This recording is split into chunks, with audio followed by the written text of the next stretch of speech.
Hello everyone, welcome back to our channel English माध्यम के platform पे मैं हूं आपकी एजुकेटर प्रियंका ठाकुर और हम सॉल्व कर रहे हैं editorial based practice exercise. Start करते हैं आज का session with thought of the day, that is there is no elevator to success. सफलता के लिए कोई भी एलिवेटर एस्केलेटर नहीं होता। एलिवेटर क्या होता है? जिसमें आप एक जगह पे खड़े होते हैं और वो अपने आप चलता जाता है। ऐसा थोड़ी मिलती है सफलता, आप एक जगह पे खड़े रहो बस और आपके पास सफलता आती जाए, ऐसा नहीं होता ना। आपको सीढ़ियाँ चढ़नी ही पड़ेंगी, उसके लिए आपको सफलता की सीढ़ियाँ एक एक करके, पहला कदम सिलेबस कंप्लीट करो, दूसरा कदम मॉक टेस्ट दो, तीसरा कदम रिवाइज करो, ये इस तरीके के कदम आपको ज़रूर उठाने पड़ेंगे, ठीक है? तभी जाके आप सफल होंगे। तो हम भी अपनी आज की सीढ़ी चढ़ते हैं और स्टार्ट करते हैं reading comprehension and practice exercise for SSC CGL 2024। World must act to avert another war in West Asia. Avert मतलब क्या हुआ? रोकना या टालना, ठीक है? तो दुनिया को काम करना चाहिए। मस्ट एक्ट मतलब कुछ ना कुछ इसमें काम करना चाहिए, हस्तक्षेप करना चाहिए। एक और युद्ध वेस्ट एशिया में, एक और युद्ध न छिड़ जाए, उसको टालने के लिए। Iran launched a missile and drone attack on Israel on Saturday night. अभी तक हम इजराइल पैलेस्टीन सुन रहे थे। अब क्या हुआ है? शनिवार रात को ईरान ने इजराइल के ऊपर मिसाइल और ड्रोन अटैक कर दिया, ठीक है? Turning into reality the greatest fears that had gripped the world after the October 7 attack. और जिससे क्या लगा कि जो अक्टूबर 7 का जो हमास अटैक हुआ था इजराइल के ऊपर, उसके बाद जो पूरी दुनिया के मन में सबसे बड़ा जो डर है उसको हकीकत बदलने की कोशिश की गई। A close ally of Iran, और हमास क्या है? Israel, on Israel by Hamas, a close ally of Iran. Iran का एलाय कौन है? हमास कौन है? इजराइल का एलाय है, दोस्त है, ठीक है? Tehran's attack comes less than 2 weeks after Israel's April 1 bombing on the Iranian consulate in Damascus. अब ये ऐसा नहीं कि ईरान अपने आप उठा और उसने पंगा ले लिया कि एक दिन सो के उठा, आज कुछ हटके करते हैं, आज कुछ नया करते हैं, आज चलो इजराइल के ऊपर अटैक करते हैं। ऐसा नहीं हुआ। हुआ क्या था कि तेहरान पे जो अटैक हुआ है अब ईरान का, वो 2 हफ्ते बाद हुआ है, जब 1 अप्रैल को इजराइल ने ईरान की एक कॉन्सुलेट के ऊपर, कॉन्सुलेट मतलब दूतावास, कहाँ पर? दमास्कस में ईरान का दूतावास था, वहां पे बॉम्बिंग करी, which killed a top general of Islamic Revolutionary Guard Corps, जिन्होंने वहां पे इस जो ईरान है उसके टॉप एक जनरल का, उनकी मृत्यु हो गई इसके दौरान में। द सेवरल मिलिट्री एडवाइजर, और कुछ मिलिट्री सलाहकारों की भी मौत हो गई। And 1 day after Iran seized an Israel affiliated cargo, और इससे एक दिन पहले क्या हुआ था? ईरान ने इजराइल का जो एफिलिएटेड यानी कि इजराइल से संबंध रखने वाला, ताल्लुक रखने वाला एक कार्गो वेसल जो होता है, कार्गो वेसल क्या होता है? जो मालवाहक जहाज होता है उनको बोल जाते हैं कार्गो वेसल, ठीक है? तो उसको क्या किया? उसको उन्होंने सीज कर लिया, यानी कि कब्जे में कर लिया, जब्त कर लिया। Which has 17 Indian nationals among it's 25 member crew, और जिसमें 25 बंदे मौजूद थे क्रू के, उसमें से 17 जो थे वो हिंदुस्तानी नागरिक थे। अब आप खुद सोचो, इस स्थिति में हमारे लिए सबसे बड़ा चैलेंज क्या होगा? अपने नागरिकों को वापस सुरक्षित लाना। Tel Aviv has claimed that Iran's attack has been foiled with hundreds of missiles and drones being intercepted with the help of the US. वहीं तेल अवीव क्या है? एक इजराइल की एक बहुत बड़ी सिटी है, मेजर सिटी है, जो कि मेडिटेरेनियन कोस्ट पे बसी हुई है। उनका क्या कहना है? उनका ये दावा है कि ईरान के जो अटैक थे उनको बीच में ही हमने इंटरसेप्ट कर लिया था। इंटरसेप्ट कर लिया मतलब फॉइल करना, मतलब नाकाम करना। तो हमने उनको नाकाम कर दिया क्योंकि उनके जो भी हजारों संख्या में मिसाइल थे, ड्रोन्स थे, हमने उनको इंटरसेप्ट कर लिया, यानी कि बीच में रोक लिया। किसकी मदद से? यूएस और दूसरे दोस्तों की मदद से हमने ये बीच में रोक लिया। It also said that the bombardment caused injuries to over 10 persons। ये भी कहा गया कि इस बॉम्बार्डमेंट की वजह से 10 लोगों को इंजरीज हुई हैं, इंक्लूडिंग अ 7-year-old गर्ल, जिसमें एक 7 साल की बच्ची भी है, and minor damage to an airbase, और उनके एक एयर बेस के ऊपर जहां पे से हवाई यात्रा स्टार्ट कर सकते हैं, वो मिलिट्री बेस होगा, तो वहां पे थोड़े बहुत डैमेज हुए हैं। आफ्टर द April 1 बॉम्बिंग, 1 अप्रैल को जो बॉम्बिंग की गई, the Iranian leadership had vowed revenge. तो ईरान के लीडरशिप ने जो थे उनने कसम खाई थी कि हम बदला लेंगे। with Ayatollah Ali Khamenei declaring that Israel would be punished for it. और उनके जो अयतुल्लाह अली खामेनेई हैं उन्होंने वचन दिया कि भाई इज़राइल को इसकी सज़ा ज़रूर मिलेगी. On Sunday, having demonstrated that it had the capability to hit deep inside the Israeli territory, और संडे को उन्होंने ये दर्शा दिया कि भाई हमारे पास ये क्षमता है कि हम आपके इस आयरन डोम को भेद कर आपके सीमा के अंदर घुसकर वार कर सकते हैं. Iran declared through its permanent representative to the UN that its retaliation had concluded. Iran ने अपने जो परमानेंट रिप्रेजेंटेटिव है यूएन में उनके ज़रिए से उनके हवाले से ये बताया, ये वहाँ पे मैसेज पहुंचाया कि हमारा रिटेलिएशन मतलब प्रतिशोध, बदला, हैड कंक्लूडेड मतलब वो समाप्त हो चुका है, हमने अपना बदला ले लिया, अब बात खत्म. और वार्निंग दी क्या इजराइल को कि अब आगे से और कुछ मत करना और रिस्पॉन्ड मत करना, क्योंकि फिर ये बदले की सीमा जो है वो कभी खत्म नहीं होगी. पहले आपने मेरे पे अटैक किया, मैं बदला लूंगा, फिर आप उसका बदला लोगे, फिर मैं और बदला लूंगा, तो ये बदला चलता रहेगा. तो उन्होंने बोला कि हमने अपना बदला ले लिया, अब इजराइल को वार्निंग है, इसको रिस्पॉन्ड ना करे. रिस्पॉन्ड मतलब इसके जवाब में कोई कार्रवाई ना करें. बोल रहे हैं मतलब ये क्या हुआ कि ये उन्होंने अपना बदला ले लिया, अब शांति, ठीक है, अब ईरान की तरफ से और कोई हमला नहीं होने वाला. लेकिन कब? अगर इजराइल आगे से कुछ ना करे. अगर इजराइल ने करा तो फिर तो ये चीज़ें एस्केलेट होंगी, लेकिन अगर नहीं करता है इजराइल आगे से, अपनी वार्निंग जो उसको मिली है उसको सीधे से लेता है, तो फिर मतलब यहीं पे ये मुद्दा खत्म. ठीक है. अपार्ट फ्रॉम द यूएस, अब यूएस के अलावा सेवरल इजराइल एलाइज, इजराइल के कुछ और दोस्त जिसमें कि including the UK and France, जिसमें यूके और फ्रांस शामिल हैं, have reaffirmed their commitment to safeguarding Tel Aviv. उन्होंने कंफर्म करा है, पुष्टि करी है, दोबारा से इस बात को सुनिश्चित करा है कि भाई हम प्रतिबद्ध हैं किसके लिए? सेफ गार्ड करने के लिए, सुरक्षित रखने के लिए तल अवीव को, यानी कि इजराइल को सुरक्षित रखने के लिए हम वचनबद्ध हैं, हमारा वादा है कि हम आपकी मदद करेंगे. More importantly, they must join forces to persuade Israeli PM Benjamin Netanyahu not to strike Iran. जो कि अभी इस वक्त महत्वपूर्ण क्या है कि उनको मिलजुल के इजराइल के जो पीएम हैं बेंजामिन नेतन्याहू, उनको फोर्स करना चाहिए, उनको परसुएड मनाना चाहिए कि भाई अब ईरान के ऊपर और कोई हमला मत कर देना, ये उनको मनाना चाहिए. लेकिन वो क्या बोल रहे हैं कि भाई हम सुरक्षित रखेंगे, हम तो, ये तो क्या हो गया, ये आपके दोस्त थोड़ी हैं, ये तो आपके दुश्मन है, ये तो आग में घी डालने का काम कर रहे हैं कि और भड़को, ठीक है, फिर और नुकसान होएगा.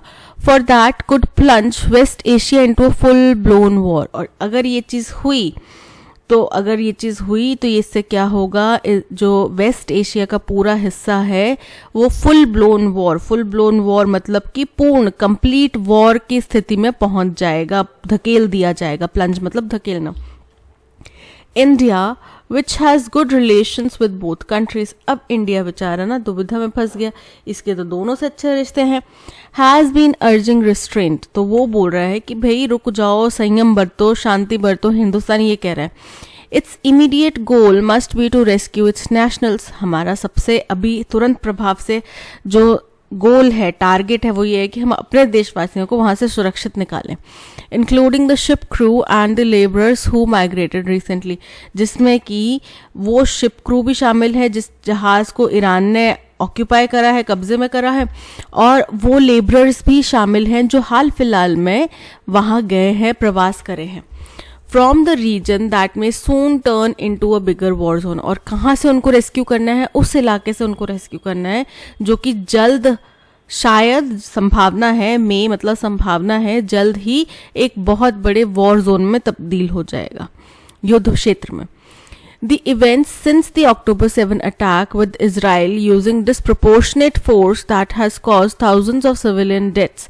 बोल रहे हैं 7 अक्टूबर के बाद के जो घटनाक्रम है जिसमें कि इजराइल ने डिस्प्रपोर्शनेट मतलब बहुत ही असमान, यानी कि पैलेस्तीन के पास में कोई आर्मी नहीं है और वहीं इजराइल पूरी की पूरी अपनी सेना के साथ में गाजा पट्टी के ऊपर हमला करने में लगा हुआ है. तो डिस्प्रपोर्शनेट हो गया, आंकड़ा बैलेंस आउट नहीं है, डिस्प्रपोर्शनेट है.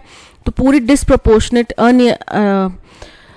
असमान फोर्सेस का इस्तेमाल करते हुए हजारों की संख्या में सिविलियंस की डेथ हो चुकी है and a humanitarian crisis in Gaza, और जिसकी वजह से एक ह्यूमैनिटेरियन मानवीय क्राइसिस जो है उत्पन्न हो गया है गाजा में. Have placed West Asia on a powder keg.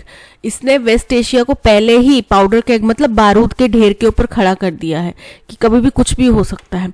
Escalation में benefit the war industry of Europe. अगर यहाँ पे युद्ध होता है, वॉर होता है, तो जो मैन्युफैक्चरिंग कंपनीज, जिन देशों की मैन्युफैक्चरिंग कंपनीज हथियार बनाती हैं, उनको तो फायदा होगा, वो तो चाहेंगे कि युद्ध हो। लेकिन आपको, हमको, हम लोगों को सोचना चाहिए कि भाई इस युद्ध से किसको क्या मिलने वाला है। संतुष्टि केवल और केवल लीडर्स की, पॉलिटिशियंस की होगी, जाने जाएंगी हमारे फौजी भाइयों की जाएंगी या सिविलियन भाई बहनों की जाएंगी। ठीक है, खाक में मिलेंगे हमारे घर। किसी पॉलिटिशियन के घर के ऊपर कभी देखा है बम गिरते हुए? कभी नहीं, पॉसिबिलिटी ही नहीं है। तो अगर एस्केलेशन हुआ तो उससे वॉर इंडस्ट्री तो बेनिफिट हो सकती है, उसको तो फायदा हो सकता है। जैसे कि कहाँ की वॉर इंडस्ट्री? यूरोप की, यूएस की और चाइना की। तभी तो हर मसले में यूएस और यूरोप बीच में घुसे होते हैं। But the right thinking people there and the rest of the world must do their utmost to bring peace to the region. लेकिन जो राइट थिंकिंग यहाँ पे मतलब राइट विंग और लेफ्ट विंग वाला राइट थिंकिंग नहीं है। राइट थिंक मतलब सही सोच रखने वाले, जो लोग आज भी सोच समझ सकते हैं, इंटरनेट से जिनके दिमाग दूषित नहीं हुए हैं, इंस्टाग्राम रील्स देख देख कर दिमाग खाली नहीं हो गए हैं, जो अभी भी सोचने समझने की क्षमता रखते हैं, चाहे यहाँ चाहे पूरी दुनिया में कहीं भी, उन लोगों को ये समझना चाहिए, मस्ट डू, कि हमारे पास ही अब ये संभावना है कि हमें कुछ ना कुछ ऐसा जरूर करना चाहिए टू डू देयर अटमोस्ट मतलब यथासंभव जो भी मैक्सिमम टू मैक्सिमम प्रयास हों वो हमें करने चाहिए। अपनी सरकारों को प्रेशराइज करना चाहिए ताकि इस इलाके में शांति बहाली हो सके। ठीक है, क्योंकि अब अगर चीज़ें एस्केलेट होती हैं तो वर्ल्ड वॉर 3 जैसी स्थिति उत्पन्न हो सकती है, पॉसिबिलिटी है। ओके, तो ये चीज़ें हमें ध्यान में रखनी चाहिए। चलिए चलते हैं क्वेश्चन नंबर 1 की तरफ। Which one of the following statements best summarizes the author's position on the escalation of conflicts between Iran and Israel। बोल रहे हैं कि कौन सी स्टेटमेंट है जो बिल्कुल सही तरीके से ये बताती है कि ऑथर का क्या स्टैंस है इस मसले के ऊपर, जो कन्फ्लिक्ट चल रहा है ईरान और इजराइल के बीच में, उसके ऊपर ऑथर का क्या व्यू है। The author views these conflicts as avoidable and believes global intervention is necessary to prevent further escalation. बिल्कुल करेक्ट है। उनने बोला ना कि अब आप लोगों को ये बोल तो रहे हो कि तल अवीव को हम बचाना हमारा जिम्मेदारी है, हम अपना वादा निभाएंगे, पर आपको ये बोलना चाहिए कि भाई इजराइल को समझाना चाहिए कि भाई तुम आगे से कोई मूर्खता मत कर देना, तुम पंगा मत ले लेना और कुछ इसके रिटेलिएशन में मत लग जाना, नहीं तो फिर ये रिटेलिएशन कभी खत्म नहीं होगा और बढ़ जाएगा, इसमें फिर बाकी देश भी कूद पड़ेंगे। ठीक है, तो ये बिल्कुल करेक्ट है। The author supports Iran's action as legitimate defence measures against Israeli aggression. बिल्कुल इनकरेक्ट है। उन्होंने कहीं पे भी किसी भी स्टेटमेंट में ये नहीं कहा कि जो ईरान ने किया वो बिल्कुल सही था, इनकरेक्ट है। The author sees Israel's action as purely defensive. Israel के एक्शन तो बिल्कुल भी डिफेंसिव, शुरुआत में जरूर बोला जा रहा था कि डिफेंसिव है, लेकिन अब कोई भी उनके जो एलाइज हैं वो भी नहीं बोल रहे कि ये डिफेंसिव है। ठीक है, सर इनकरेक्ट है। The author is neutral. Author neutral है, providing a factual account without any evident bias और ओपिनियन। तो उनका ओपिनियन साफ था, न्यूट्रल बेशक है वो, लेकिन उनका ओपिनियन साफ था कि भाई इसको रोकने की जरूरत है वरना स्थिति गंभीर हो जाएगी, बद से बदतर हो जाएगी। So option A is correct. According to the passage, all of the following are true about the recent Iran-Israel conflict except that, यानी कि कोई एक स्टेटमेंट है जो इनकरेक्ट है, हमें वही निकालनी है ढूंढ के। Iran's missile attack was in retaliation for Israel's bombing of the Iranian consulate। Correct है, ईरान ने जो मिसाइल अटैक किया वो बदले की भावना से किया, क्योंकि इससे पहले इजराइल ने ईरानियन कॉन्सुलेट यानी कि दूतावास के ऊपर बॉम्बिंग करी थी। तो बिल्कुल करेक्ट है। The conflict has led to human injuries and minor infrastructure damage। इस conflict की वजह से human injuries हुई हैं और थोड़ा बहुत infrastructure का damage हुआ है। जो उन्होंने एयरबेस की बात करी ना, तो ये बिल्कुल करेक्ट है। Iran intends to continue its attack on Israel as part of a long-term strategy। Incorrect है। ईरान ने साफ तौर पे बोला कि हमने अपना बदला ले लिया, अब आप इजराइल को समझाओ कि आगे इसके आगे कुछ और ना करे, इस बदले का बदला लेने की कोशिश ना करे। क्योंकि फिर वो अभी ईरान ने क्या किया है कि भाई मुझे गुस्सा आया था, मैंने अपनी भड़ास निकाल ली, पर वो सामने से बोल भी नहीं कि मैंने अपनी भड़ास निकाल ली, अब मैं शांत हूँ, मुझे अब और उकसाना मत। ठीक है, उन्हें सीधी तौर से बोला कि मैंने अपनी भड़ास निकाल ली, मैंने अपना बदला निकाल लिया, मेरा बदला हो गया पूरा, अब मुझे और मत भड़काना कि मैं फिर बदला लेने पर आतुर हो जाऊं। ठीक है, both countries have shown capabilities for significant military strikes on each other. Correct है, उन दोनों ही देशों ने बता दिया कि भाई हमारी मिलिट्री में इतनी क्षमता है कि हम आपके ऊपर अटैक कर सकते हैं। तो केवल जो सी स्टेटमेंट है वो इनकरेक्ट है, इसलिए option C is correct. What is the tone of the passage? Optimistic, कुछ पॉजिटिव निकल कर आ रहा है। युद्ध से कभी कुछ पॉजिटिव निकल कर आता है? नहीं ना, सो इनकरेक्ट है। कंडेमनेटरी, निंदा कर रहे हैं, तो वो निंदा नहीं कर रहे लेकिन वो अर्जेंसी दिखा रहे हैं कि भाई अब तुरंत प्रभाव से दुनिया को ज़रूरत है इसके ऊपर, इस युद्ध को रोकने की। जो अभी तक इतने समय से चला आ रहा युद्ध है, अक्टूबर 7, आज अप्रैल हो चुकी है, 16 अप्रैल हो चुकी है, अभी तक ये युद्ध चल रहा है, तो अब इसको रोकने की ज़रूरत है। सो कंडेमनेटरी भी नहीं है, urgent, option C is correct. What is the main theme of the passage? Diplomatic negotiation and conflict resolution। तो यहाँ पे तो डिप्लोमेसी की तो बात ही नहीं हुई। उन्होंने वॉर करा, उन्होंने उसका रिटेलिएशन करा, बस खत्म कहानी, इतना सही हुआ। ठीक है। Economic impacts of war, war का इकोनॉमिक इम्पैक्ट्स क्या होता है? The role of international alliances in regional conflicts, बिल्कुल करेक्ट है। इंटरनेशनल जो दोस्ती है ना, कि ये मेरा दोस्त है, हिंदी चीनी भाई भाई, वो भाई भाई क्यों है? क्योंकि उनको भी अपनी इंडस्ट्री जो है वो फ्लरिश करनी है, उनकी वॉर इंडस्ट्री बहुत फलेगी फूलेगी। हथियार इस्तेमाल होंगे तो हथियार खरीदे भी तो जाएंगे ना, और हथियार खरीदे कहाँ से जाएंगे? यूएस, चाइना, यूरोप, और इसीलिए ये तीनों देश जो है वो कूदे हुए रहते हैं हर कन्फ्लिक्ट के बीच में। इनका कहीं ना कहीं से कुछ ना कुछ इंटरवेंशन होता ही रहता है। So option C is correct. What implications does Iran's declaration through its permanent representative to the UN that its retaliation had concluded have for further geopolitical situation in the West Asia? बोल रहे हैं जो Iran ने घोषणा करी है अपने permanent representatives के जरिए यूएन में कि भाई हमारा रिटेलिएशन हो गया खत्म। इस स्टेटमेंट से क्या मतलब है? इसका मतलब ये है कि अब स्थिति को डी एस्केलेट करने की संभावना है, स्थिति को आगे नहीं बढ़ाने की संभावना है, स्थिति को यथासंभव यही रोक देने की संभावना है, लेकिन वो भी तब अगर आगे से इजराइल काउंटर अटैक ना करे तो। It signals a potential D escalation in the immediate conflict between Iran and Israel. Correct है, यही दर्शाता है कि ईरान और इजराइल के बीच का जो मतभेद है वो खत्म हो सकता है। reducing the likelihood of further military exchanges and providing a window for diplomatic engagements to address the underlying tensions। बिल्कुल करेक्ट है, जो कि क्या करेगा, आगे और मिलिट्री एक्सचेंज होने की संभावना को कम कर देगा, और एक बीच में विंडो यानी कि एक जरा सी जगह दिखाई दे रही है कि यहाँ पे डिप्लोमेटिक जरिए से दोनों देशों के बीच में जो मतभेद है, तनाव है, उसको कम किया जा सकता है। तो बिल्कुल करेक्ट है ये। The declaration act as a prelude to further secret military operations by Iran। Incorrect है, ईरान का आगे कोई इरादा नहीं है कि और हम लोग सीक्रेट मिलिट्री ऑपरेशंस करें। उन्हें खुलेआम कह दिया है कि भाई हमारा बदला हो गया पूरा, अब आगे और ज़्यादा चौधरी बनने की ज़रूरत नहीं है, इतने में खुश रहो, संतुष्ट हो जाओ। ठीक है। It represents a shift in Iran's military strategy towards strengthening its defensive capabilities rather than। ये भी इनकरेक्ट है, ईरान के पास में ऑलरेडी मिलिट्री स्ट्रैटेजी काफ़ी अच्छी है, वो और ज़्यादा इसको चेंज नहीं करना चाह रहे, तो ये भी इनकरेक्ट है। This statement is primarily aimed at garnering international sympathy, कि इस स्टेटमेंट का मुख्य उद्देश्य यही है कि हमें इंटरनेशनल सिंपथी मिले, ये भी इनकरेक्ट है। ईरान का ऐसा कोई इरादा नहीं, उसको पता है जो उनके दोस्त हैं वो उनके दोस्त हैं, जो उनके दुश्मन है वो उनके दुश्मन है, जो इजराइल के दोस्त हैं वो इजराइल के दोस्त हैं, ये बात जानते हैं।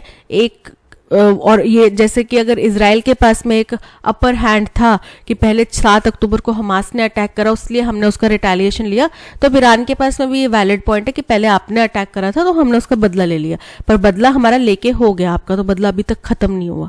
So option A is correct. In recent years, studies and surveys have flagged a dash shift in India's disease burden। तो एक देखा गया है, फाउंड अ शिफ्ट हो सकता है, फ्लैग्ड रीसेंट शिफ्ट हो सकता है, कि हाल फिलहाल के सालों में कई स्टडीज और सर्वे में इंडिया में जो डिसीजेज हैं उनके ऊपर एक शिफ्ट देखने मिला है, कि पहले हम लोग इस तरीके की बीमारियों से ग्रसित होते थे, अब हमारा बोझ जो है इस तरीके की बीमारियों से ग्रसित होने लग गया है।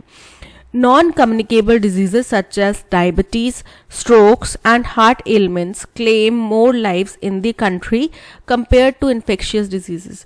जो communicable कौन से होते हैं? जो एक से दूसरे में फैलती हैं. तो non-communicable कौन सी होगी? जो एक से दूसरे में फैलती नहीं है. अब डायबिटीज़ है, डायबिटीज़ एक व्यक्ति से दूसरे व्यक्ति में नहीं फैलता. वो डायबिटीज़ आपको खुद अपने कंजम्पशन के बेसिस पे होती है कि आप कितना मीठा खा रहे हैं, कितना नहीं खा रहे हैं, उस बेसिस पे होती है. स्ट्रोक्स मतलब हार्ट अटैक्स आना, ये सब भी अपने आपके दिल के नाड़ियों में जितनी ब्लॉकेज है उसके बेसिस पे होएगी. और हार्ट से जुड़ी जो बाकी बीमारियां हैं वो ये सभी क्लेम मोर लाइव्स, ये सभी जो है मोर ज़्यादा जाने लेती हैं in the country compare to infectious. एक से दूसरे कोरोना से इतनी मौतें नहीं हुई जितनी इन बीमारियों से हो रही हैं, कहना चाह रहे हैं.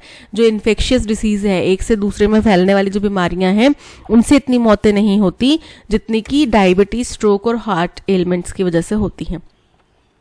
Experts have also dashed the links between these lifestyle related diseases and obesity. Experts ने establish किया होगा या expert ने पाया होगा, found किया होगा कि एक लिंक है हमारे lifestyle related जो ये बीमारियां हैं. कैसे होता है? डायबिटीज़ कैसे होते हैं? खाने पीने से. स्ट्रोक कैसे होता है? खाने पीने से. हार्ट एलिमेंट क्या होता है? खाओ जंक फूड 1 महीना, पता चल जाएगा हार्ट एलिमेंट कैसे होती हैं.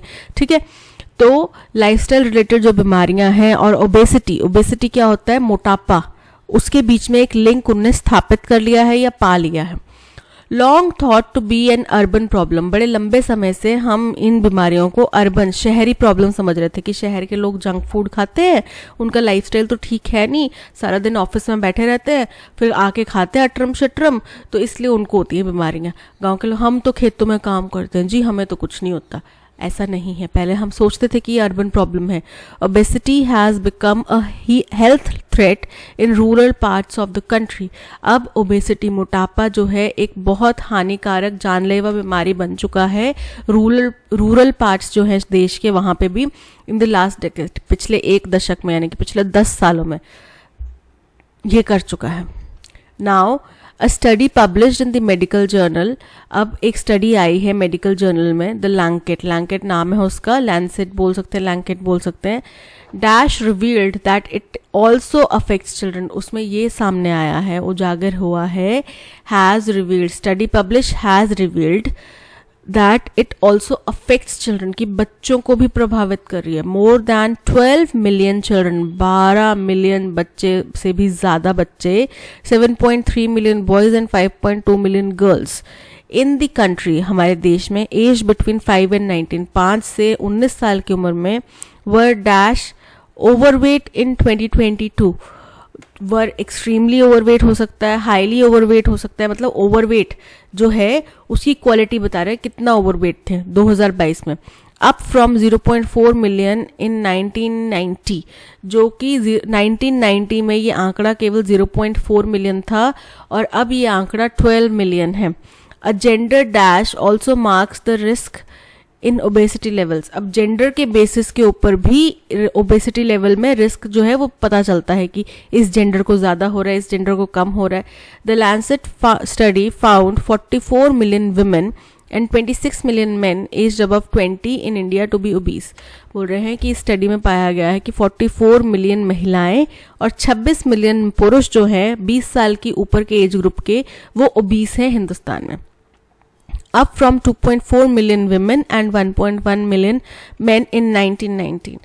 तो जो कि 2.4 मिलियन महिलाएं थीं और 1.1 मिलियन पुरुष थे 1990, जब लास्ट टाइम ऐसा कुछ पढ़ा होगा उसके साथ में 1990 के साथ में कंपेयर कर रहे हैं. ठीक है, तब से लेकर अब तक तो महिलाएं जाहिर तौर पे आगे हैं इस फील्ड में. ठीक है, अब चलते हैं. In recent year studies and surveys have flagged a instinct. Instinct नहीं होगा, एन इंस्टिंक्ट होता है. तो इंस्टिंक्ट का मतलब होता है कि आपकी जो कुछ अंदर से इंफॉर्मेशन आती है ना, कि गट फीलिंग आती है कि भाई ऐसा होना चाहिए, ये मुझे आज इस रास्ते से नहीं जाना चाहिए, कुछ गड़बड़ होने की संभावना लग रही है, तो वो है इंस्टिंक्ट, गट फीलिंग.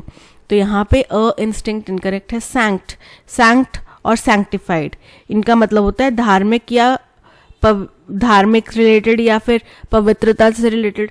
डिस्टिंक्ट मतलब कुछ clear, flagged a distinct shift, clear shift देखा गया है डिजीज बर्डन में, ठीक है, शिफ्ट देखा गया है, so distinct shift, option D is correct. Experts have also dash the links between these lifestyle related disease and obesity. Inclined मतलब किसी एक तरफ झुकाव रखना. अंडरलाइन मतलब रेखांकित करना, हाईलाइट करना. इन्फ्लुएंस्ड मतलब प्रभावित करना. अनप्रीमेडिटेटेड, इसका मतलब होता है बिना कोई पहले प्लानिंग के, नहीं बिना कोई प्री प्लान किए हुए. तो यहाँ पे उन्हें रेखांकित किया है ना कि इन दोनों चीजों के बीच में एक कनेक्शन है. So underlined, option B is correct. Now a study published in medical journal. अब क्या पब्लिश किया गया है मेडिकल जर्नल में? एक स्टडी, एक स्टडी है तो प्लूरल नहीं होएगा, सिंगुलर होएगा, और पास्ट की घटना है. तो published in medical journal the Lancet has revealed that it also affects children. More than 12 million children in the country aged between 5 and 19 were expressly मतलब जो आप expressions देते हैं, आप स्पष्ट रूप से कुछ चीज बता रहे हैं. grossly मतलब भारी मात्रा में. rigorously मतलब कठोरता से. और impulsively मतलब एकदम आवेग में आके. तो यहाँ पे भारी मात्रा में बच्चे ओवरवेट है ना, बहुत भारी मात्रा में ओवरवेट है. So option B is correct. A gender dash also marks the rise in obesity level. Slew का मतलब होता है बड़ी संख्या में. बिवेल का मतलब होता है शोक जाहिर करना. स्क्यू का मतलब होता है बचना. और स्क्यू का मतलब होता है किसी भी डेटा को, किसी भी परिणाम को एक साइड में दिखाना, एक साइड में. तो बोल रहे हैं कि जेंडर स्क्यू की एक तरफ ज्यादा झुकाव है ओबेसिटी का, वो भी बताता है कि ओबेसिटी लेवल कैसे बढ़ रहा है. So option D skew is correct. अच्छा, इनकरेक्टली स्पेल्ड वर्ड हमें बताना है. One part of the philosophy. Philosophy का किस चीज की philosophy? Of life's meaning. Philosophy के अर्थ का एक हिस्सा जो है कंसिस्ट, उसमें क्या है? ऑफ द सिस्टमैटिक अटेम्प्ट, क्रमबद्ध तरीके से कुछ अटेम्प्ट किया जाता है. किस चीज का अटेम्प्ट किया जाता है? To identify what people have in mind. ये जानने का प्रयास किया जाता है क्रमबद्ध तरीके से कि लोगों के दिमाग में क्या चल रहा है. When they think about the topic, जब वो फिलॉसफी टॉपिक जो है उसके बारे में बात करते हैं, फिलॉसफी ऑफ लाइफ के बारे में बात करते हैं, तो उनके दिमाग में क्या चल रहा है, वो क्या सोचते हैं फिलॉसफी ऑफ लाइफ से. तो फिलॉसफी का अर्थ समझाने का एक हिस्सा यही है कि जिसको अर्थ समझाना है, पहले उससे समझो कि वो फिलॉसफी ऑफ लाइफ के बारे में क्या समझता है. फिलॉसफी ऑफ लाइफ अगर ये शब्द इस्तेमाल होता है तो उसके दिमाग में क्या शब्द आता है, क्या उसके दिमाग में चीजें आती हैं. तो वन करेक्ट है. Part of the philosophy of life meaning consist of the systematic systematic.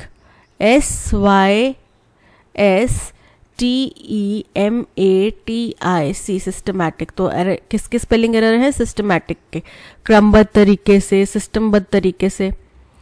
Don't wash your dirty लाइनन in public. अपने गंदे कपड़े पब्लिकली मत धो. क्या इसका मतलब ये है? ये एक प्रोवर्ब है. इसका मतलब है कि आपके घर के मसले जो हैं, कुछ एम्बैरेसिंग चीज़ें जो हैं पर्सनल लाइफ से जुड़ी हुई, वो पब्लिकली डिस्क्लोज मत करो. ठीक है, जैसे कि आप एक्टर्स वगैरह को देखते हैं, एक एक चीज़ कि भाई उसने मेरे को ये मेल भेजा, उसने मेरे को ऐसा बोला, वैसा बोला, सब चीज़ डिस्कस कर रहे होते हैं. फिर उनकी डिग्निटी कुछ रह नहीं जाती, राइट. फिर उनको भी लोग दल बदलू या फिर ऐसे बड़बोला इस तरीके के शब्द इस्तेमाल करते हैं. तो आपकी कोई भी प्राइवेट एम्बैरेसिंग चीज़ें हैं उनको आप पब्लिकली मत डिस्कस कीजिए. It is necessary to discuss important matters in secrecy. कि महत्वपूर्ण मसले जो हैं वो हमें सीक्रेसी से, गुप्तता से ही डिस्कस करने चाहिए. One must not show anger toward others in public. दूसरे लोगों के प्रति एंगर नहीं दिखाना चाहिए publicly. लाइनन that is dirty should be washed in private. कोई गंदी चादर है, बेडशीट है, उनको आपने प्राइवेटली ही धोना चाहिए. Do not discuss private embarrassing matters in public. कि अपने प्राइवेट एम्बैरेसिंग मैटर्स को पब्लिकली मत डिस्कस करो. So option D is correct. No carbonated and sugary beverages do not cause osteoporosis. Osteoporosis क्या होता है, एक समस्या होती है हड्डियों की, जिसमें या तो हड्डियों की बोन डेंसिटी जो है वो कम हो जाती है, जिसके लिए वो कुछ एड्स भी आती हैं, ये सप्लीमेंट ले लो, ये ले लो, रिवाइटल ले लो, फलाना ले लो, धमाका ले लो, दूध में मिला के ये पी लो। तो ऑस्टियोपोरोसिस का मतलब एक तो होता है कि आपकी हड्डियों की जो स्ट्रेंथ है वो कम हो गई है, डेंसिटी कम हो गई है, या फिर उसके अंदर जो है छेद, मतलब पोरोसिटी आ गई है, उसके अंदर छेद होने लग गए हैं। वो किस लिए होगा, हड्डियां किससे बनी होती हैं, कैल्शियम से, कैल्शियम की कमी की वजह से होगा। बोल रहे हैं कि कार्बोनेटेड या शुगरी बेवरेजेस, कार्बोनेटेड ड्रिंक्स क्या होते हैं, कोल्ड ड्रिंक वगैरह जो लिम्का, सोडा ये सब पीते हैं ना, वो हो गया। और शुगरी बेवरेजेस जैसे फ्रूटी, माजा ये सब पी लिया आपने, ये हो गया शुगरी बेवरेजेस। तो ये इनकी वजह से ऑस्टियोपोरोसिस नहीं होता, ये इन्होंने डिक्लेयर कर दिया। However, because they are frequently substituted for a glass of milk, children are not receiving enough calcium and vitamin D to maintain healthy bones। लेकिन होता क्या है, क्योंकि बच्चे दूध की बजाय एक ग्लास कोल्ड ड्रिंक मांग लेते हैं, एक ग्लास जूस मांग लेते हैं, तो उससे क्या होता है कि अब दूध तो उन्होंने पिया नहीं, तो शरीर को कैल्शियम और विटामिन डी तो मिला नहीं, ठीक है। तो इससे क्या होगा कि उनकी बोन की जो हेल्थ होगी वो खराब होगी, ठीक है। तो बोल रहे हैं कि हालांकि कार्बोनेटेड और शुगरी बेवरेजेस से ऑस्टियोपोरोसिस नहीं होता, लेकिन जब हम अपने दूध को इन ड्रिंक्स से रिप्लेस कर देते हैं तो बच्चों में इनफ कैल्शियम और विटामिन डी नहीं पहुंचता, जिसके ज़रिए उनकी बोन डेंसिटी, बोन हेल्थ जो है बनाई जा सके। तो हमें एक चीज़ समझ में आ गई कि ए के बाद में बी स्टेटमेंट आएगा, क्योंकि ए में बताया गया कि ये नहीं करता और बी में बताया गया, लेकिन अगर रिप्लेस कर देते हैं तो होता है, ये परेशानी तब होती है। यहाँ पे बी ए से पहले आ रहा है, ए बी के बाद में आ रहा है, यहाँ पे ए और बी के बीच में गैप आ रहा है, और यहाँ पे ए बी के बाद में आ रहा है। तो यानी कि ऑप्शन ए और ऑप्शन सी हमारा एलिमिनेट हो जाता है। अब चलते हैं, in addition to leading a sedentary lifestyle. Sedentary मतलब रुकी हुई, ठहराव वाली।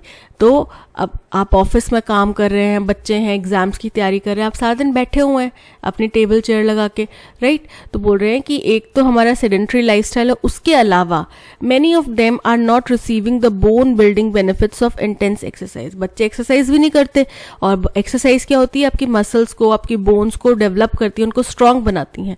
तो एक तो सेडेंट्री लाइफस्टाइल हो गया, उसके अलावा बहुत सारे बच्चे ऐसे हैं जो बोन बिल्डिंग बेनिफिट्स जो होते हैं, हड्डियों को मजबूत करने वाले बेनिफिट्स जो होते हैं इंटेंस एक्सरसाइज के, वो भी नहीं उठा पाते, उनका फायदा भी नहीं उठा पाते।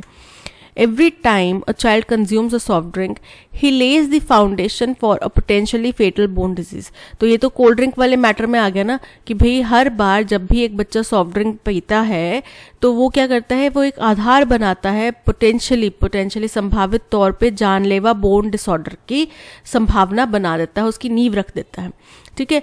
तो यानी कि ए बी, इसके बाद में आएगा डी, और लास्ट स्टेटमेंट आएगा सी, ठीक है। तो A B D C, A B D C, option B is correct. Textile industries in Manchester and Liverpool greatly flourish. Textile industries जो थी, मैनचेस्टर एक जगह का नाम है, लिवरपूल अगेन एक जगह का नाम है, वहाँ की जो भी टेक्सटाइल कपड़ा इंडस्ट्री थी वो बहुत फली फूली। ग्रेटली फ्लरिश मतलब फलना फूलना, ग्रेटली मतलब बहुत ज़्यादा फली फूली। The British were attracted to the fine quality of Indian cotton. Britishers जो थे वो हिंदुस्तानी की बहुत अच्छी उम्दा क्वालिटी की कॉटन की तरफ आकर्षित थे। India was the largest producer of cotton in the world. Hindustan जो है दुनिया का सबसे बड़ा कॉटन उत्पादक था। Ultimately they imported cotton as raw material for their textile industries. फिर अंततः उन्होंने क्या किया, हिंदुस्तान से रॉ मटेरियल जो है इम्पोर्ट करना शुरू करा, कॉटन को एक रॉ मटेरियल के तौर पे इम्पोर्ट करना शुरू करा अपनी टेक्सटाइल इंडस्ट्रीज के लिए। तो टेक्सटाइल इंडस्ट्रीज कहाँ पे थी, यहाँ पे, यानी कि पहले उन्होंने इम्पोर्ट करा तभी वो फली फूली। तो पी जो है एस के बाद में आएगा, यहाँ पे पी एस के बाद में आ रहा है, यहाँ पे एस पी एस के बाद में आ रहा है, यहाँ पे पी एस से पहले आ रहा है, और यहाँ पे एस पी से पहले आ रहा है, करेक्ट। अब देखो, सबसे पहला तो इंडिया जो ग्रेटेस्ट प्रोड्यूसर था, तभी ब्रिटिशर्स आकर्षित हुए। पहले ब्रिटिशर्स आकर्षित हो गए, बाद में आप बताओगे कि ग्रेटेस्ट प्रोड्यूसर था। तो पहले आप बताओगे कि भाई हिंदुस्तान जो है वो ग्रेटेस्ट प्रोड्यूसर था कॉटन का, इसलिए क्या हुआ, जो ब्रिटिशर्स थे वो आकर्षित हुए हिंदुस्तान की तरफ। अंततः उनने क्या किया, हिंदुस्तान से कॉटन रॉ मटेरियल के तौर पे खरीदा और अपनी टेक्सटाइल इंडस्ट्रीज को वहाँ पे भेज दिया, जिससे क्या हुआ, वहाँ की टेक्सटाइल इंडस्ट्रीज बहुत फली फूली। तो अरेंजमेंट क्या बन गया, RQSP। RQSP option A is correct. Misspelled word हमें बताना है, सुपरवाइजर। सुपरवाइजर जो आपकी चीज़ों के ऊपर निगरानी रखता हो, ठीक है, आप सही काम कर रहे हो, गलत काम कर रहे हो, एक टीम है, उसमें टीम लीड होता है, तो वो सुपरवाइजर का ही काम कर रहा है। मिस्चिवस, मिस्चिवस का मतलब होता है बहुत ही शरारती, नटखट। मिस्चिवस के स्पेलिंग इनकरेक्ट है। करेक्ट स्पेलिंग क्या होते हैं, MISCHIEVOUS,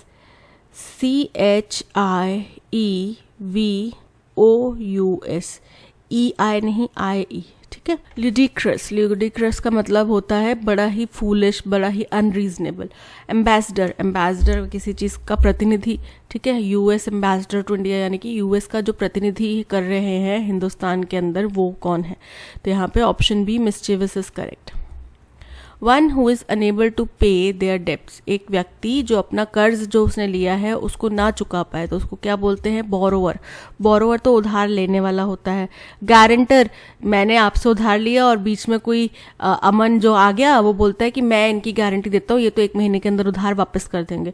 फिर मैं हो गई हवा, फिर आप पकड़ोगे अमन को, भाई तूने गारंटी दी थी कि 1 महीने के अंदर ये पैसा वापस कर देंगे, अब वो गायब हैं, बताओ मेरा पैसा कौन देगा। वो कौन होता है, guarantor. Bankrupt, bankrupt Vijay Mallya bankrupt, ठीक है, जो अपना कर्ज चुकाने में असक्षम हो, option C is correct. Lender, lender यानी कि जो उधार देता है, ठीक है, सो lender, option C bankrupt is correct. He is always neat and clean in his dressing style, अब इसको इडियम से रिप्लेस करना है। नीट एंड क्लीन, साफ सुथरा है, तो इसको बोला जाता है स्पिक एंड स्पैन। क्या बोला जाता है, स्पिक एंड स्पैन, यानी कि एकदम साफ और सुथरा और चमकदार है। स्टफ एंड नॉनसेंस इनकरेक्ट है। सेफ एंड साउंड नहीं आएगा, सम एंड सब्सटेंस नहीं आएगा, spick and span, option B is correct. Jenny's daughter is now in dash grade, आप चौथी कक्षा में हो गए हैं, क्या बोलेंगे, 4th ग्रेड। अब देखो, पोर्ट तो नहीं होगा, पोर्ट का मतलब होता है कि जो बंदरगाह होता है, फोर्ट भी नहीं होगा, किला होता है। कंफ्यूज बच्चे होंगे 4th और 4th में, ये 4th है मतलब आगे आने वाला, हेंस 4th, जैसे हम बोलते हैं ना हेंस 4th, अतः,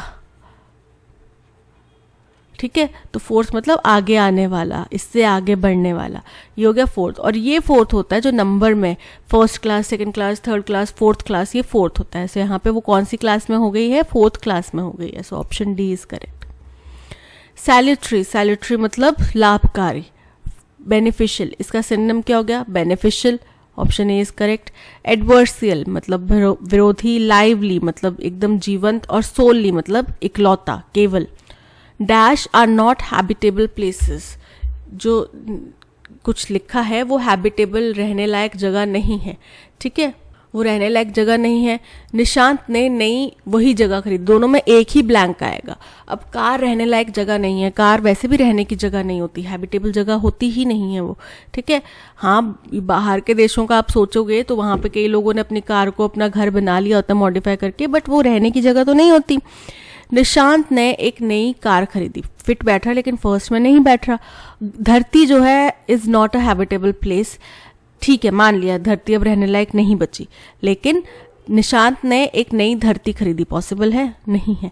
कैंप्स, जो कोई भी कैंप होते हैं वो रहने लायक जगह नहीं है, मान सकते हैं खराब स्थिति होगी, नहीं होगा रहने लायक जगह, लेकिन क्या निशांत कोई नया कैंप खरीद सकता है, नहीं ना। सेल, सेल का अगर हम बात कर रहे हैं कि सेल निशांत जो है वो हैबिटेबल जगह नहीं है, तो हम ये जो जेल वाला सेल होता है ना, लॉकर सेल, उसकी बात कर रहे हैं कि भाई सेल जो है वो हैबिटेबल जगह नहीं है। और वही निशांत ने एक नया सेल खरीदा, यानी कि सेल फोन, मोबाइल फोन, तो वो सेल खरीदा, so option D cell is correct. Able to be perceived by ears, जो कानों द्वारा सुनाई दिया जा सके, उसको क्या बोलते हैं, ऑडिबल। जैसे कि जब माइक टेस्ट कर रहे होते हैं तो बोलते हैं am I audible to you, क्या मतलब हुआ, क्या आपको मेरी आवाज आ रही है, क्या आप मुझे सुन पा रहे हैं? तो option C audible is correct. Pathetic, pathetic का मतलब होता है बड़ी ही खराब दीन क्षीण स्थिति में। पैसिबल, बड़ा ही संवेदनशील। टैक्टिकल मतलब आपके टच से संबंधित। ठीक है, सो यहाँ पे option C audible is correct. A belief that God is present in nature or a belief that regards the universe as a manifestation of God. एक ऐसी धारणा, एक ऐसी मान्यता जिसमें भगवान को नेचर माना जाता है। ये माना जाता है कि भगवान जो है वो नेचर में प्रेजेंट है, या फिर ये मानना कि यूनिवर्स जो है वो भगवान की ही संरचना है, जो कि हम हिंदू धर्म में मानते हैं। तो उसको क्या बोला जाता है? उसको बोला जाता है पैंथिज्म। ठीक है, क्या बोला जाता है? Pantheism. So option B is correct. Atheism, atheism होता है नास्तिक। सिनिसिज्म यानी कि निराशावादी। और फेमिनिज्म यानी कि जो फेमिनिन होता है, नारीवाद को बढ़ावा देता है, वो हो गया feminism. So option B pantheism is correct. Similarly, a person who has never lost has never found the joy of winning. Same तरीके से, सिमिलरली मतलब उसी तरीके से। अब उसी तरीके से आप तब बोलोगे जब आपने पहले कोई चीज़ बताई होगी। मैं आगरा गया नेशनल हाईवे ABC लेकर, उसी तरीके से मेरा पड़ोसी भी आगरा नेशनल हाईवे ABC लेकर ही गया। ABC लेकर मतलब ABC के जरिए ही गया। तो सिमिलरली आप तभी बोलोगे ना जब पहले कुछ एग्जाम्पल दोगे। तो ए हमारा फर्स्ट स्टेटमेंट नहीं हो सकता। बोल रहे उसी प्रकार से कोई व्यक्ति जिसने कभी हारा नहीं, जो कभी हारा नहीं, उसको पता ही नहीं है कि जीतने की खुशी क्या होती है। It is better to wear out than to rest out. Wear out मतलब थक जाना, थक के चूर हो जाना, इतनी मेहनत, इतना हार्डवर्क करना, इतना क्षमता, अपनी पूरी क्षमता से करना कि आप एकदम थक जाएं। तो बोल रहे हैं कि थक जाना ज़्यादा बेहतर है आराम करने से। It is better to play to win than to lose. आप जीतने के लिए खेलें वो ज़्यादा बेहतर है कि हार जाने के लिए या हार मानने से। When one puts oneself on the track of excellence, it brings talents to light. जब एक व्यक्ति अपने आप को एक्सीलेंस की राह पे, बोलते हैं ना कामयाब होने के लिए नहीं, कामयाबी के पीछे मत भागो, कामयाब होने के लिए भागो, एक्सीलेंस के पीछे भागो, तो कामयाबी झक मार के आपके पीछे आ जाएगी। बाबा रणछोड़ दास चांचड़ के शब्द हैं। ठीक है, तो बोल रहे हैं कि जब आप अपने आप को एक्सीलेंस की तरफ भगाते हैं, एक्सीलेंस की तरफ खींचते हैं, तब टैलेंट्स जो हैं वो रोशनी में आते हैं। तब आपका जो भी टैलेंट है वो लाइमलाइट में आता है, रोशनी में आता है। आपको भी पता चलेगा कि मेरे में ये भी क्षमता है।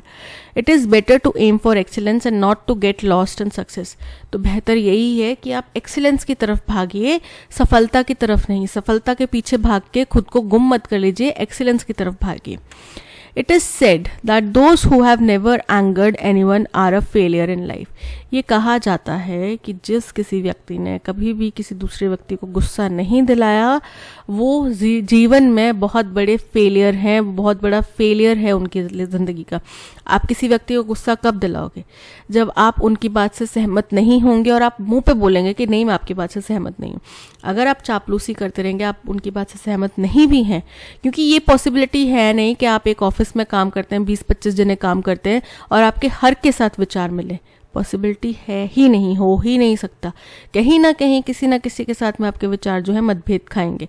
और अगर आप किसी को गुस्सा नहीं करें, दैट मीन्स आप बड़े चापलूस किस्म के आदमी हैं। ठीक है, तो सबसे पहला यहाँ पे स्टेटमेंट है कि लड़ना, जीतने के लिए खेलना वो ज़्यादा बेहतर है हार मानने से। ये हो गया फर्स्ट स्टेटमेंट। फिर वही आगे वो फिर से बता रहे हैं कि भाई थक जाना ज़्यादा बेहतर है आराम करने से। एक्सीलेंस की तरफ भागना ज़्यादा बेहतर है सफलता के भीड़ में गुम हो जाने से।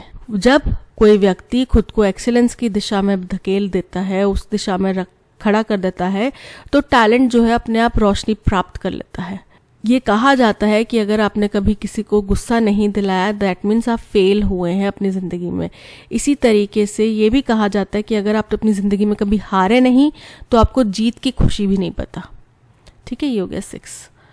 तो हमारा अरेंजमेंट बन रहा है सी से। देखो ऑप्शन ए स्टार्ट हो रहा है और ऑप्शन सी स्टार्ट हो रहा है। बी और डी एलिमिनेट कर दो। अब सी के बाद में आएगा B, C B. Option A में सी डी आ रहा है, ये भी एलिमिनेट हो गया। C B E D F A, option C is correct. Our old Royal Enfield has become a costly but useless possession. मेरी पुरानी बाइक जो है रॉयल एनफील्ड, वो अब मेरे लिए महंगी तो बड़ी थी, लेकिन अब मेरे किसी काम नहीं आती। जब मैंने खरीदी थी तो 2-2.5 लाख की खरीदी थी, लेकिन अब वो मेरे किसी काम की नहीं है। तो इस टर्म को क्या बोलते हैं? White elephant. अब आप सफ़ेद हाथी खरीद के ले आओ, आपके किसी काम का है। वैसे इन दैट केस आपके लिए जो नॉर्मल हाथी है वो भी किसी काम का नहीं है अगर आप खरीद के लाओगे, ठीक है। लेकिन वाइट एलिफेंट पहले बहुत एक्सपेंसिव होता था, तो उदाहरण उसका दिया जाता है।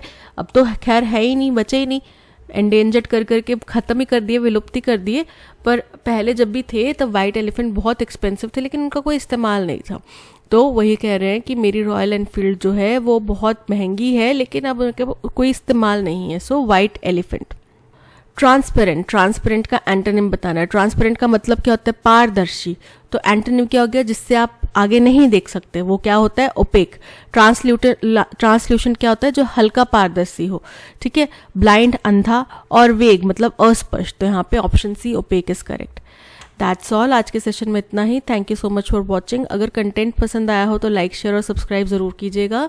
मिलते हैं नेक्स्ट सेशन में। Till then keep learning and keep practising. Bye bye.